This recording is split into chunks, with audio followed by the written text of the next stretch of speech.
ক্ষমতার দাপটে আইন ভাঙা, শাসক দলীয় নেতার বিরুদ্ধে গুরুতর অভিযোগ, সরকারি নীরবতা প্রশ্নের মুখে।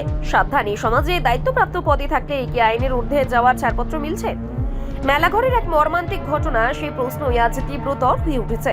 ক্যামেরার সামনে যাকে আপনারা দেখতে পাচ্ছেন, তিনি দুলাল সূত্রধর, মেলাঘর কাষ্ঠশিল্প সমবায় সমিতির চেয়ারম্যান, বিবেকানন্দ ক্লাবের সম্পাদক এবং শাসক দলের মণ্ডল নেতা।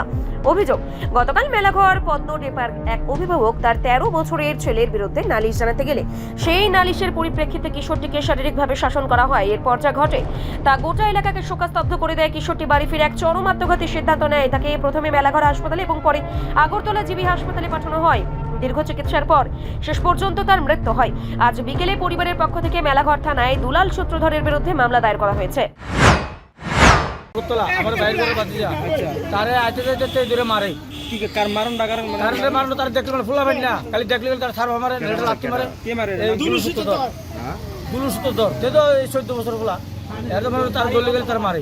প্রত্যেকে আমার কইছে যারা আমার দুলু গেলে আমার গেলে মারে, কোন দুলু মারলে তো আমার গেলে দেখলে গেলে আমার গেলে মারে, ঘুষি মারে, লাঠি মারে।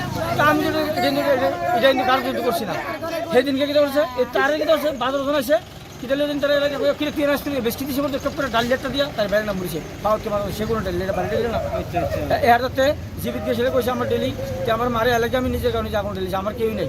আমার বাবা একটা পাও নাই, একটা হাত নাই, ধরতে পারে না, উঠতে পারে না, হ্যাঁ নাই। মানে তারে মারানোর পরে থেকে এরপর অভিমান করে আগুন লাগাইছে। হ্যাঁ, তে লাগাইছে, তের মারানোর পর নিজের গায়ে নিজে আগুন লাগাইছে। হ্যাঁ, তে মারানোর পর তে কয়ে গেছে। হ্যাঁ, অকমানে কবে ঘটনাটা কবে এই হয়েছে? কালকে 12টার দিকে। তারপর আপনার লোক লাগে জীবিত নিয়ে গেছেন নাকি? হ্যাঁ, এতে পুলিশ চলে গেছে, আমরা লোক গেছি, এতে গেছে তার কারণে আমরা বলছি আমি আর মানে মারা গেছে না? হ্যাঁ, এখন মামলা হয়েছে নি এর বিরুদ্ধে? হ্যাঁ, কোন থানাত মামলা করছেন? এই যে আমরা জীবিত দিয়েছি মেলাঘর থানাত মানে মামলা করছেন? হ্যাঁ। প্রশ্ন একটাই, শাসক দলের প্রভাবশালী নেতারা কি নিজেদের হাতে আইন তুলে নেওয়ার অধিকার পেয়েছেন? শিশু রক্ষা আইন, মানবাধিকার সব কি ক্ষমতার দাপটে তুচ্ছ? দায়িত্বপ্রাপ্তদের আচরণে যদি শিশু নিরাপত্তা ভেঙে পড়ে, তবে সরকারি নিরাপত্তা কি অপরাধের পরোক্ষ মদত নয়? অবিলম্বে নিরপেক্ষ তদন্ত, কঠোর শাস্তি না হলে জনরোষ আরো বাড়বে।